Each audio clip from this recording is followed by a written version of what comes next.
तो दोस्तों, आज हम आपको ले चलेंगे एक जबरदस्त सफर पर, एक ऐसी दुनिया में जहां हर पल में छुपी है कोई नई कहानी, कोई नया एडवेंचर। आज हम मिलेंगे कार्टून कैरेक्टर से जो आपको हंसाएंगे, रुलाएंगे और सिखाएंगे नया सबक। तो तैयार हो जाइए, शुरू होने जा रहा है एक अनोखा किस्सा। ये है जंगल की चुड़ैल की सच्चाई का। इस कहानी की शुरुआत होती है मिशनपुर गांव से। मिशनपुर एक शांत तथा खुशहाली वाला गांव था, लेकिन एक डरावनी कहानी वहां के लोगों के दिलों में बसा हुआ था। एक घना जंगल था जो गांव से कुछ दूरी पर था, जिसे लोग चुड़ैल का जंगल कहते थे। कई साल पहले एक औरत जिसका नाम रुमाना था, उस पर लोगों ने चुड़ैल होने का आरोप लगाया और उसे जंगल में भेज दिया।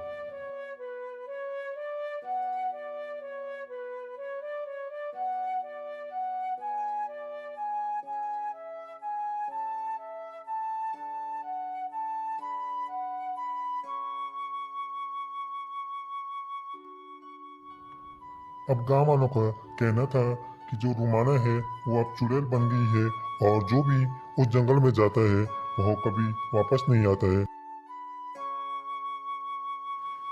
इस गांव में एक युवा निडर लड़का था जिसका नाम मोहित था। मोहित ने बहुत बार गांव वालों से चुड़ैल की कहानी सुनी थी, लेकिन मोहित ने कभी भी इस पर विश्वास नहीं किया।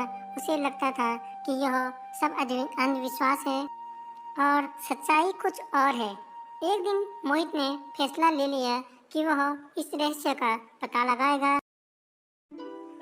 मोहित ने अपने दोस्तों से इस बारे में बात की।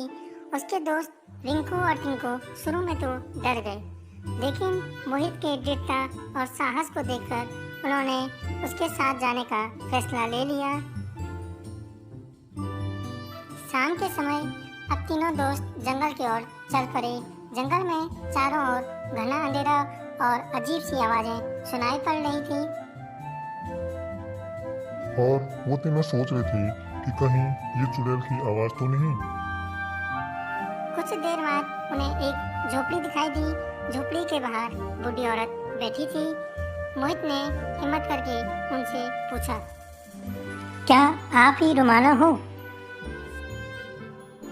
अब बूढ़ी औरत ने कहा, हाँ मैं ही रुमाना हूँ, पर मैं चुड़ैल नहीं हूँ।